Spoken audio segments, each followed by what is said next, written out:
ma dareemaysaa maalintaada culays dhanka shaqada ma dareemaysaa dhanka waxbarashada culays ma dareemaysaa dhanka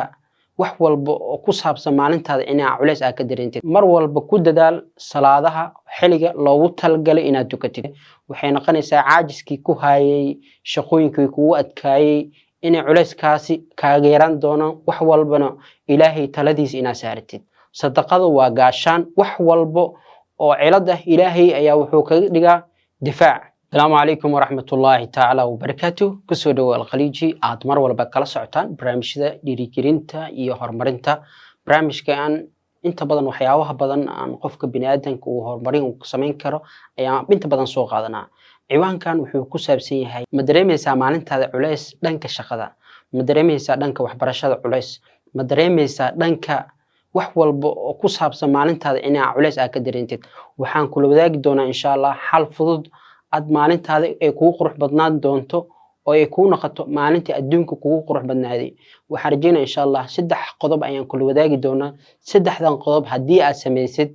insha Allah waxaan rajaynayaa inay kuu noqon doonto maalinta ugu farxadda badan adduunka maalin walbana sameey insha Allah soo qaado warqad iyo qalin si aad u nood gareysid waxyaabaha aan kula wadaagi doono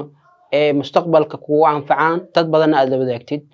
haddii aad ku cusubtahay channelkeena fadlan subscribe like share si asxaab badan ay uga faa'iideystaan muuqaalada mar walba aan soo gudbin waxay noo tahay dhiirigelin asxaabtaada inaad la wadaagtid oo share gareysid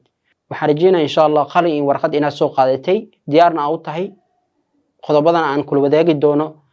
inaad qorin doontid qodobkeena ugu horeeya waxa waaye mar walba ku dadaal salaadaha xiliga loogu talgalay inaad tukatid haddii aad samaysid xiligaas salaadaha loogu talgalay waxay noqonaysaa caajiskii ku hayay shaqooyinkii kugu adkaayay inay culayskaasi kaaga yaraan doonaan wax walbana ilaahay taladiisa inaad saaratid